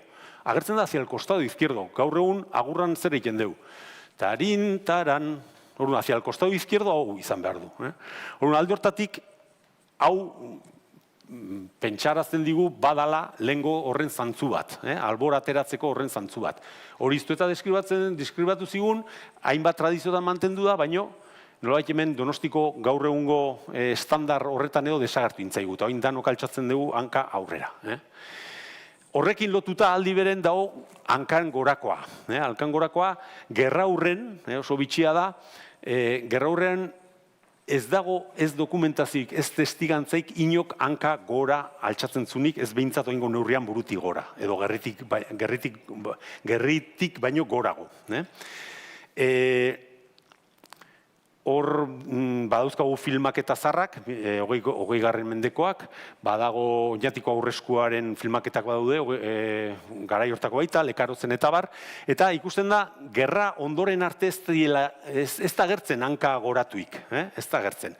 Eta hori lotzen da baita terminologia eta hiztegiarekin. Ez daukagu hitz bat hanka gora altxau behar da esaten dunik. Esaten dugu gorakoa, hanka altxatu, galdetu detanen inok ez du hori zei, bai, gora altxatu, baino bota, bai, puntapie, ostikoa, baina, bueno, oinpuntako horren mugimentuan, zati badakizu hanka altxatzen dunen araua dala beti beste hankan gainen jeistea, oinpuntakoa hori da. Orduan, gorako hori apaingarri bat izan da, tradizio zaharren zenbait dantzari eta gaioenek bakarrik egintzezaketen, hau da, oso garbi izan digute, dantzamaizu zaharrek, pujanak berak, aitak, garbi zeukan zintzala hanka asko altxatu, bakarrik dantzari solistak dantzatzen zutenen eta zenbait momentutan, baina taldean debekatuta zeon asko altxatzea, garrantzitsua gozan pixkat altxatu eta gorputza zuzen mantentzea, eta oso zorrotza ziren hortan. Orduan, hori azkenen zein da ondorioa? Beste izan dela, guretzat hain emblematiko izan movimentu bat hanka oso gara altxatzekoa, gero hor askozek gauza gehiago elkartzen di. Eta hor badaude, momentu baten nola Euskaldunon dantzaeran simbolo bezala aukeratu zen dantza oso gora altxatzea. Bizkaiako dantzaerak eukizun seguru eragina. Bizkaian badakizue, Bizkaiko dantzak eta nola ostiko asko erabiltzen duten, da bar. Orduan, guzti horrek ekarri du nolabait, gure dantzaeran ere poliki-poliki apaingarri bat zan hori, baiaia oinarrizko mugimentu bat izatea, hanka asko altxatzea. Eta adierazgarria da, ez dakit hemen daukatan aipamena, Gaizka Barandiaranek berak, hau pixkat adibideak, nola gerra ondoren hasten diren agertzen lehenengo hanka goratzeak. Hoi Ordiziko plazan da, Santaneroetan, ordura arte etzan ia penez altxatzen, da ikusten duzu ia badagola saio bat, ia bururaino altxatzekoa, ez da. Hau ustez eskola dantzatalde izan daiteke, 40ko hamarkada hasieran, kursalen dantzatzen, da ikusten da, denok ja badaukatela hanka, ia sorbaldaino eta berdintasun bat, kontutan uki behar da hor ere, ja, balet klasikoaren eraginare agertzen hasten dela Donostiko taldeetan, ez? Edo plazan bertan gorako hien hori ikusten dien. Jakina 60tik aurrera, hori eramantzala pixkat adierazpide, espresio ia masimora, ez? Eta zeatik izan daiteke hau kontuta, honetzat garrantzitsu izan zen konturatzea hankaltxatze hori apaingarri bazala, nolabait esplikatzen ditulako beste gauza asko. Eta da, esateako musikarekin edo doinugukin daukaten harremana mugimentuk eta zer eragin eduki dezaken, ez? Garai baten dantzamaisu zaharrek dantzari jaionantzat edo kontrapas bezalako doinu mantxogoetan erabiltzeko mugimentu ezana, egikera berriena arabera danok altxatu beharrako gauza bada, hankasko altxatu beharrekoa, hau da, gaur egun edozein zortzikotan, dantzariak ez badu hor hanka jartzen, ez da ondoai edo ez da dantzari ontzat hartzen, ez? Hola pixkat esageratuta, ez? Eta ze gertatzen da, doinu bizi horietan, zortzikoetan, desente bisigo dantzatu behar dien horietan, hanka asko altxatu behar horrek, edo apaingarri hori derrigorra egiteak ekarri du nolabait, momentu batetik aurrea hasten zaiola eskatzen txistulariari edo musikariari doinua mantxotzeko neurrian sartu alizateko. Eta hor agertzen da esateko, gaizkan aipamen bada, el txistulari seguirá al danzante, esan ez. Osea, momentu hortan eskatzen du txistulariak etxoinin behar diola dantzariari hanka altxatu dezan asko, ez da? Eta tradizio zarren ikusten ditugun zortzikoetan ez da hain mantxo dantzatzen. Dantzatzen askoz bisigo, ez dagolako derrigortasun hori. Eta aldi berean horrek gero ekartzen du nolabait dantzaeran izaera ere bihurtzea oso mantxoa edo solemnea. Eta nola oain musikare mantxotu egindan, ondoren gaizka berak esaten zuen ise baja lenta y solemnemente hanka hori, ez? Pixka musikari laguntzeko. Lehenengo eskatu txistulariari mantxotzeko eta gero gainera musikari ordun bai, dantzari jarraitzen den musikari behin mantxotu donen, ez? Pixkat hori da ikusteko nolabait gertatu izan den zerbait harreman horretan, ez? Beste adibide txiki bat, oinpunta gurutzatue deitu izan zaio kortea edo itxiera edo danakoa. Oinpunta bat iten deunen, izten deu movimentu honekin. Bat, bi, 3 puntuko esaten zitzaion, behasainen, eta kortea esaten zitzaion Tolosan, Lizartzan eta bar, ez dauka hola izen jakin baina oinpuntako gurutzatu bada, horrela egitea, beste gabe. Hori, adierazgarria da, esateko Donostin ze gertatu da horrekin. Dantzamaisu zaharrek eta tradizio gehienetan hori eginda beti saltatuz. Bai behasainen, bai herri gehienetan, hor egiten da hori saltatuz eta gehienetan gaina leku txikian, ez? Hori, adierazgarri da ikustea zer gertatu dan, esateko, baduzkagu grabaketak 71 batekoak, Goizaldik eta Gordejuelak sekzion femenirako emakumekin dantzatzen, nun egiten duten, justu, horrelaxe. Ikusten zaie horrelaxe dantzatzen. 73an Barandiaranek, Goizaldin dantzaera jasozunen botezito eta saltito aipatzen du mugimendu horretan. 80 Oronozek, oraindik ere, ikusten da nun baiten saltetxokin egiten. Badago grabaketan bat, irudin bat horrela egiten zula. Baina, 80 bertan, bai Iñaki Gordejola eta bai Arregik, ja utzi dio saltatzei, eta horako esekidura bat, suspentsio txiki batekin markatzen dute. Azten daia pixkat lurren kontra gelditzen. 80 baten Iñaki Arregik oraindik horrela egiten zula ikusten da, filmaketa horietan, eta 80 baten bertan, Goizaldi dantzataldeak, taldeak osori dantzatzen duen, agertzen da mugimendu hori arrastan. Bizeak hola arrastan eginez. Eta gaur egun, Iker Folkek egintzun deskribapenean ere arrastan deskribatzen da, nolabait Goizaldiren eraginez, ziurrenik. Eta gaur egun ikusten da, gaina, oso zabal egiten dela zenbait dantzarin egikeran, ez? Eta dantzataletan desagertu inda, pixkat saltatuz edo saltatzeko apaingarriarekin egiteko egikera, ez? Horrek erakusten du, azkenen, 40 urteren bueltan nola aldatu jezen zenbait gauza, ez?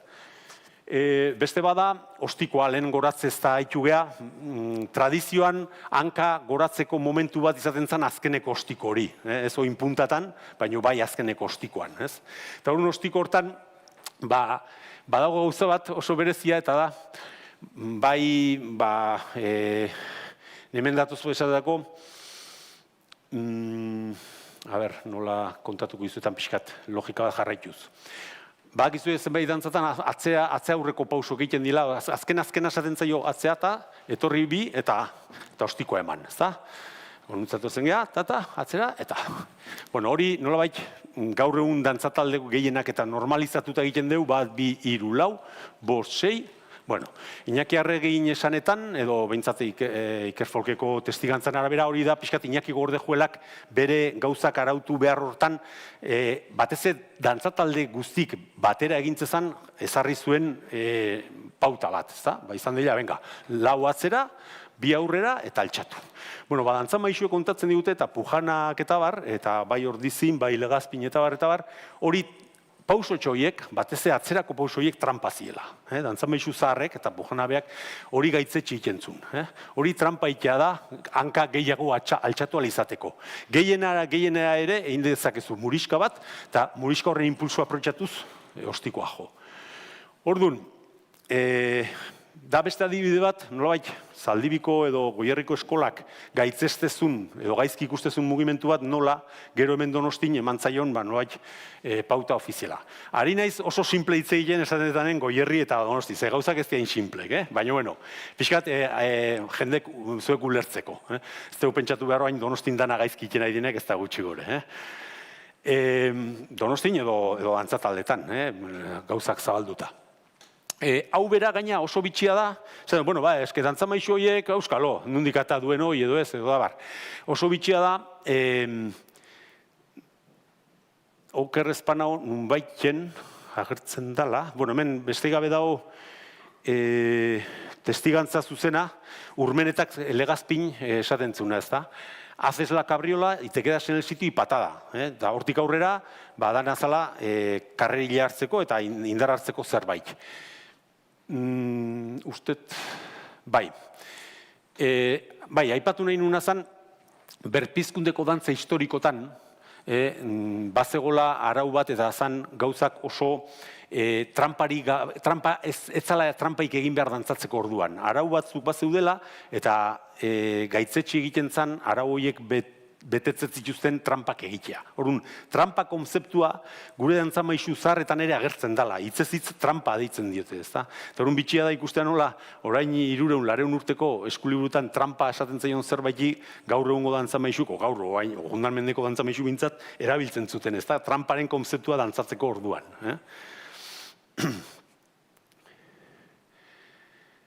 Lehen aipatu dut, Bizkaiko eragina izan litekena, ez? Azkenen, Bizkaian, eta lotzen da, pixka bat, Bizkaian badakizue, mugimendu ezaguna, hartazin mugimentue nola egiten dan, horrelako zerbait, eta hor, Etxebarriak deskribatu zunen, berak aipatzen zuen, lehenengo hau, ostiko bezala, hau da, beraientzat ostiko, hemen badago, impulso hartzeko salto horren baliokide bat, ostiko, eta ostiko ondoren hartazi hankaldaketai esaten zaio Bizkaian. Bueno, hori da pixkat gauza beretsue, baina hor esateko atzerakako mugimendu ez dago. Hori guk Gipuzkoan bai, nolabait jindegu mamitxu ez, eta finkatu. Zean, aldiz Markina Xemeinen pike edo trotia deitzen diote mugimendu horri, ez da, garain. Ja bukatzen juteko. Beste pare bat mugimendu uste dut. Lau harinaren kasua, o harinarena. Iztuetaren asko kostatu izan zaigu, edo egonda, kostatu izan zaigu, edo berrikuntza bat izan zen, interpretatzea iztuetaren lau harina zein zan. Jakin, genekin gutxu gara tran, horrelako zerbait zala, tran, bere deskribapenan arabera, tararan, hori da, iztuetak deskribatu zigun lau harina. Guk gaur egun dantzari gehienak egiten duen lauharina da,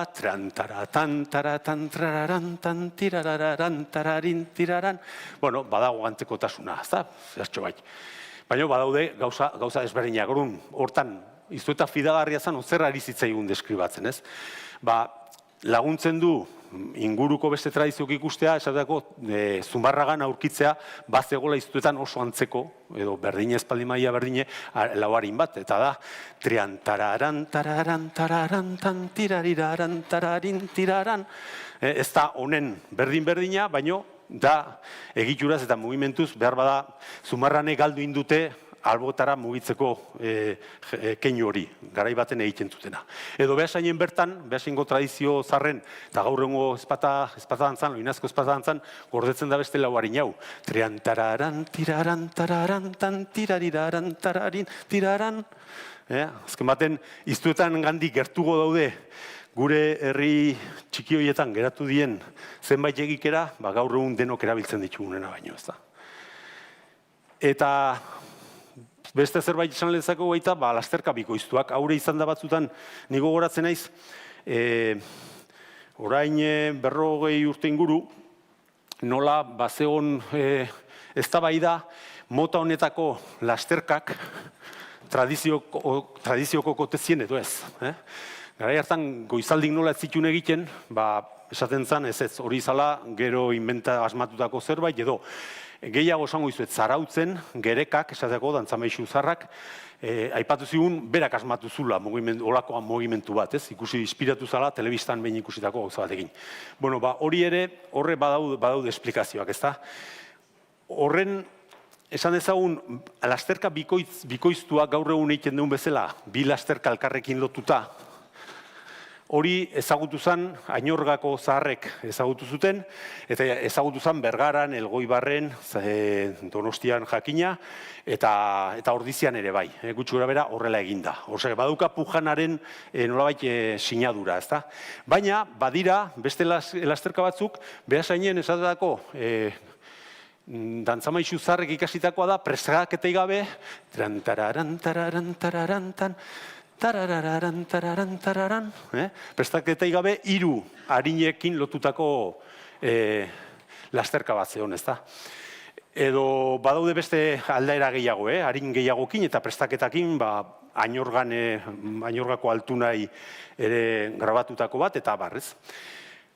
Honek eramate gaitu beste eremu batera, ez? Eta esateko da karrerilla. Netza misterio bazan, bai Beasainen bai Zumarragan bazegon lasterkari karrerilla deitzeko ohitura. Eta karrerilla, ez da karrerilla eskola dantzetako tratatutan existitzen du, Eskibelek deskribatzen du karrerilla bat, baina karrerilla hori horrek ez dauka zerikusik iztuetaren lasterkarekin. Baina aldiz, da Piazenza, Italin 1950 urte, 200 urte aurrago eskorsaaren oso berdina da. Eskorsa italiarrez da karrera moduko hitz bat, ez da? Sinonimo moduko bat. Zer gertatzen da? Bai Elgoibarren, bai Markina Semeinen, eta bai zenbat lekutan, badaola mugimenduat, eta, hau da beste adibide bat, 1708 karrerilla nola egiten zan erakusten duna. Eta karrerilla bat azkenen baten da, mugimendu jakin bat, behin da berriz errepikatzea. Karrerilla Eskibelena zan horrelako zerbait, aurrera, edo alboka egiten bazan horrelako zerbait, da mugimendu bat errepikatuz aurrera ditzita, beraztegin erabiltzen dute txingokako beste hau, edo badaude, bai Markina Semeinen, o bai Antzolan ez dakit ziur, oain nazten egiten izen, bai Elgoibarren ezagutu die motortako lasterkak, beraiek izenik ez zioten ematen. Baina azkenen bat egiten dute erabat, garai bateko karrerilla horiekin. Eta nolabait iritsi zaigu guri ere, dantzamaitzun bidez, karrerilla horien zantzua, ez da? Kuriosidadez, ariketa bat txiki bat egin nun, eta izan zen, guazen jartzea, non dauden karrerilla motako mugimendu horiek, eta Elgoibar, Markina, Elorri, Oñatin agertzen die, beraztegin da beran, eta erdigunen berriz, iztuetan lasterka da nagusi. Ez orduan, balen esan deguna, hor badago fondo bat atzean, segurasko, eta erdikoak garapen bat izan duelako, erdiko eredu horrek garapen bat jarraitu duelako, edo desagertu arazi dutelako mugimendu jakin bat, gure tradiziotik kanpo dago, ez? Pixka bat, lehen esan dute zenbait dogma eta bar, dogma bat pixka bat ikusiko, nik uste danok iritsi zatela ikustea, ez? Erabili da asko egungo tradizioa aitatzeko benetan Donostiko eskola zan eredu edo bati deitu zaio egungo tradizioa. Eta horrek sortu ditu pixkat gaizki ulertuak, ez? Egungo tradizioa bai, hemengo nolabait estandarrean, dantzatalde gehienen estandarrean, baino aldiz, gainontzeko dantza tradiziotan eta etzegon estandar bat edo hain modu horretan gordeztan estandar bat zan. Hori zergatik gertatu da, azken baten egondalako hor lanketa bat, txapelketak eduki dute bere eragina oso ondia, baina bere garaien 70ko hamarkadan ere egon ziren dantza ikastaroak eta horrek nahi eta nahi ez beti eramaten du gauzak nolabait normalizatzera edo estandarizatzera, ez? Hor aipagarria dira Zarautzen Gerekak esaten ziguna, oronoz ikusi eta haren postura imitatzen saiatzen ziela, ez? Edo Muruak Legazpin esaten ziguna, bestek ze itxegen duen, goizaldiren elegantzie imitatzen saiatu, ez? Orduan, horrek ekarri du nolabait, nik erreduzionismoa deitu diotana, eta da, bazterren edo izkutun geratu dien beste zenbait osagai, geratu dilela hor pixkat alboa utzita eta aztuta, ez? Badau beste efekto bat horrekin lotuta, eta da, lehen adierazi deuna nolabait, apainkeria edo gehiegizko apaingarritze horrek sortu dola gaurko dantzatalde gehienon dantzatzeko era. Eta da, ahaztu oinarrizko movimentukin oso simpleak ziren movimentuiekin ahaztu egin geha, edo utzi abandonatu egin ditugu, eta jungea pixkat ikusgarri guazan beste movimentuieta. Hor, eperran aipamen bat badago, Bizkaitarra zan beha, aurreskulari famatu bat, eta arek kritikatzen zituen dantzari gazteak buelta gehiagi, gauza gehiagi sartzen zituztela, ez, edo alarde gehiagi egiten zutela, intxazonia barrokamiento deitzen du. Badakizu berpizkundeko dantzan eta barroko dantzan arteko diferentzia zala, barroko garaian dantzak egin zirela adornoz asko bete. Un efektu hori edo fenomen hori eman zaigun neurri batean, ez? Piskat, azkeneko idea liburuan, azkeneko hitzetan da aipatzen dena da, piskat, egiten da aldarri bat, aniztasun hori badaukagula eta hori erabiltzen saiatu behar gendukela, azken baten da holku lehendik ikasitakoa eta erabilitakoa alboratu gabe, ez dago beste muturreta jun berri, baina nik uste tokatzen zaigula kontutan eukitzea zer gehiago dagoen, zer aberastasu dagoen, zenbat lanabez dauzkagun hor koreografikoak, nik uste zenbait taldek ja hori aspalditik lantzen dutela eta egiten dutela, beste batzuk goendik ezkea konturatu, ez die konturatu, eta kontutan eukitzea tradizio folklorikok asko aldatzen dila denboran zehar, bai espazioan, bai denboran, bai norbanakoan, dantza maisu bakoitzak bere eskola erakusten du, bere eskola aldatu iten da denboran zehar, adibide pila badago, bere ibilbiden zehar nora zenbait arau zirenak gero aldatu iten ditun, eta, idea hori ez da, zenbat maisu buru, hainbat ikasli buru izaten diela. Eta ez dut gehiago itzeingo, norbaitek zer galdetu edo esan, honei badezuen uste luze jundala eta eskertzi zuet, aina dita pazintzikin entzutea.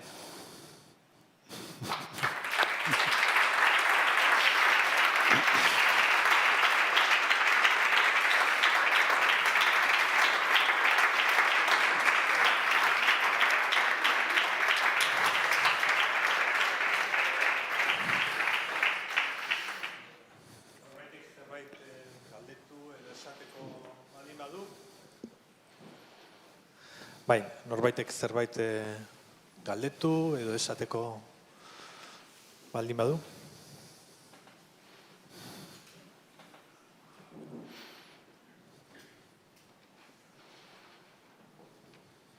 Bai, Juan Antonio.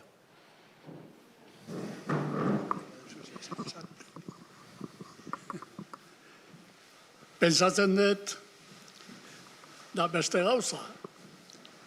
Eskarrik asko, Mikel, nik uste dut, egin lana ederra, polita, eta espero dut hemendik aurrea, gure gazteak segituko dute Euskal Herriko dantzak. Segituko inbiar dute. Hori da oso importantea, uste guretako, zertazor atzetikan dago un mundo simbólico que kontu zibilin bergea. Aldatzen dugu dantzak. Mundo simboliko jakin gabe, pasatuko dire 50 urte, a ver quién va a ser el guapo o la guapa que va a arreglar el estropicio. Hori kontuz, Kontuz, zertaz guri eman digu, bera, da gauzak, Errepublika garaian, eta ni daukaturi inskribituta, danza vasca aproximación a los símbolos, azkenian argia como memoria. Garai hartan, tiempo de la República, urtea, pues el año 34, etc.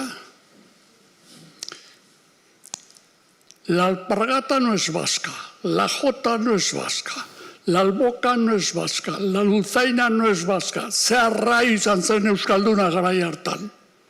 Esango dizuet, Begoñan, baserri bat, ensaiatzen dute la juventud vasca, la Espatanza de Vizcaya. El resto no era vasco. Nire familia, los Urbeltz, estamos fuera de este mundo.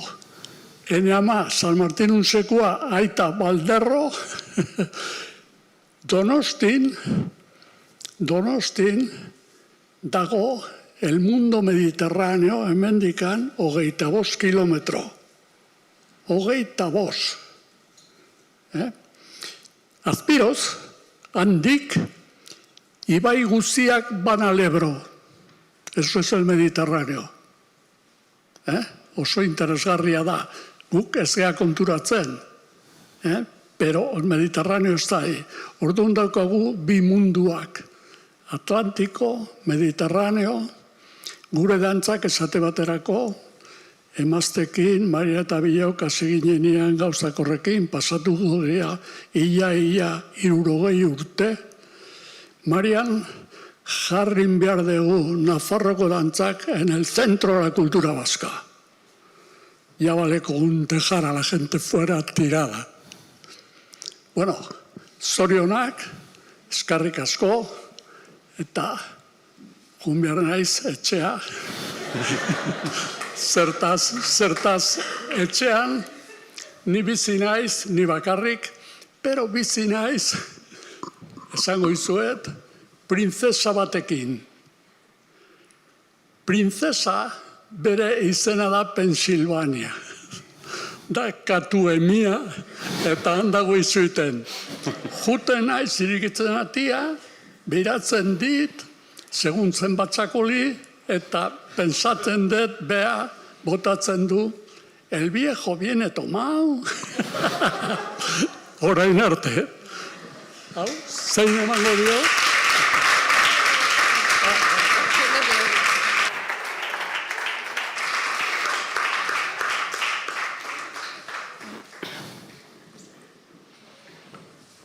Beste inor?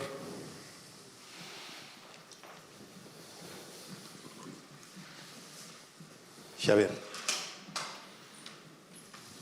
Kaixo, arratzaion zorioneak, Mikel. Da, galdera bat edo amets bat. Garrantzitsua da, ikerketak hain sakonak egitea, bai, beti oier dantzan, zu, eta noski urbetz. Eta, bueno, ni Argentina erra naiz, eta han arazoak ditugu, batzutan pensatzen dugu hau hola dela, eta gero batean, 4 pelos aldatzen da, eta guain, zuibigatu ondoren, ez bueno, nizaten hau Biblia bezala, hola izan behar zan, eta behin batean ere Bizkaiko dantzak, ikusi nuenean herri guztiak, eta gainezan dut, bueno, han gaizki egiten da, ez baina ikusi nuen Durangezado, ez dakit nun, eta egiten zutela han bezala. Eta orduan, bueno, ze garrantzitsua da ikerketa egitea, eta baino beste galdera bat, ez da txirikatzeko, baizik eta posible den egun batean, hemen dauden goizaldikoak, dantzariak, zorenek egon direla nire irian, neko txian orain dela gutxi, baina noiz izango da, Ballet Nacional de Euskal Herria, ballet bat, eta arro sentitzen den jendea hemen goa, eta joan Argentinara eta mundu zoa, eta teatro nagusietan, Argentinan Kolon eta ala, noiz azalduko da hori. noiz izango dira dantzari guztiak elkarturik eta dena bide batean. Orain 40 urte ere bazan aldarrikapen hori eta uste dut momentuz bintzat nik esperantza galdu ditut bintzat forma horretan, molde horretan balet edo konpaini bat egotekoa. Bakoitzak gure herritik aldeune neurrinera egiten dugu eta gutxinez jarraitu dezaula hortan. Nik uste, da botila erdi hutsa edo erdi bete ikustea, ez da. Hor, aipatu duzu Argentinarra zehala eta gelditu zaigu ikerketa eremu bat nire ustez, oso interesgarri izan litekena eta da, erbesteratu ziren dantzari eta dantzamaixuek zer erakutsi zuten bere garaianan, nola gorde danan, eta han zer geratu dan. Hor informazio oso baleagarria egon daiteke, segunda noizkoa dan. Egin deun azterketa hortan, ja, ara joatea, zan bide garagarri, baino askotan pentsatu dut. Nire izan naiz Argentinan, hango dantza, Bahia Blankako dantzarik indarremana dukagu, eta izan naiz, eta hori, eta zalantza hori, edo interes hori badauka bai.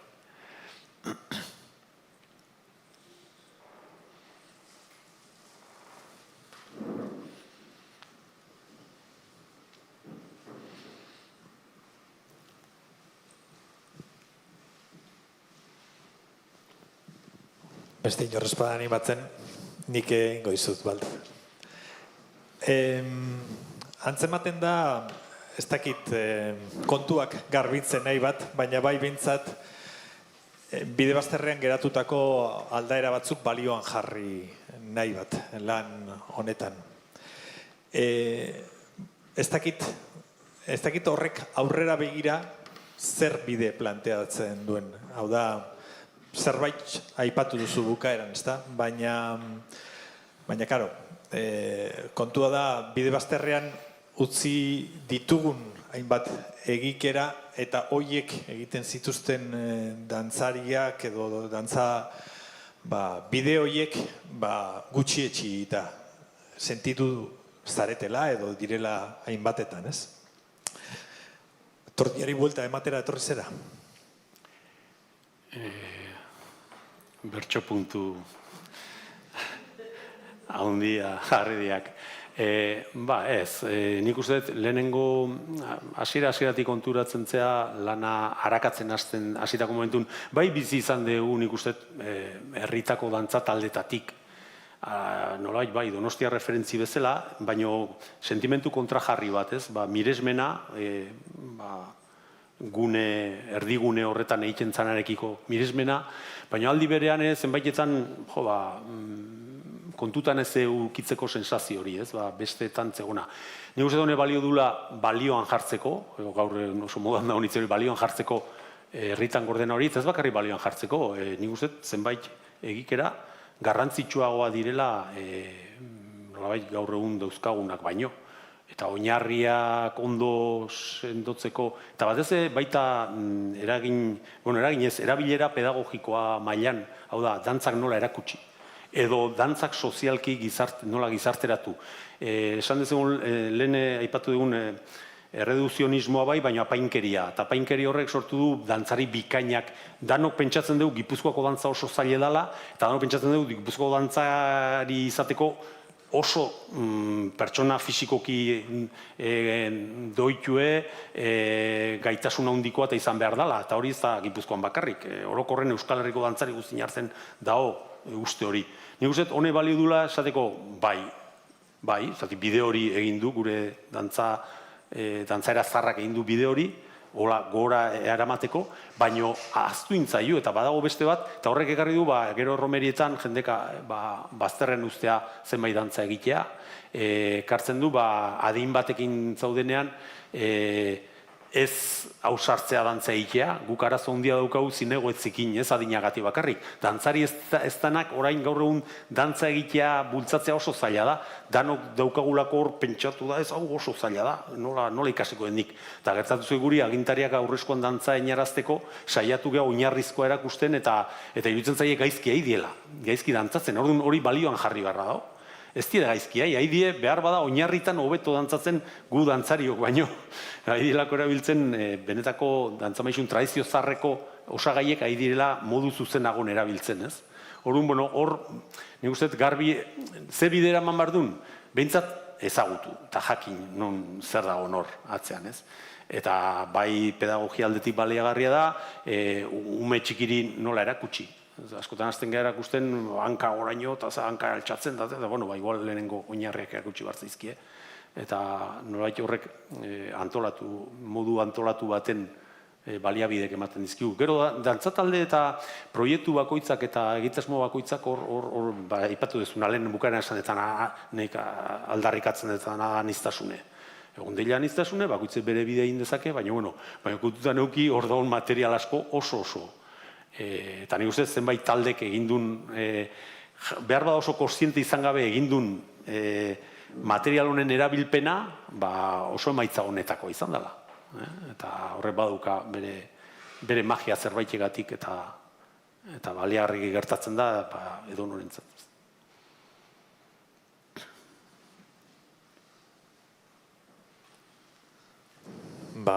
Ez baldin badago besterik, txalo bero batekin eskertuko diogu.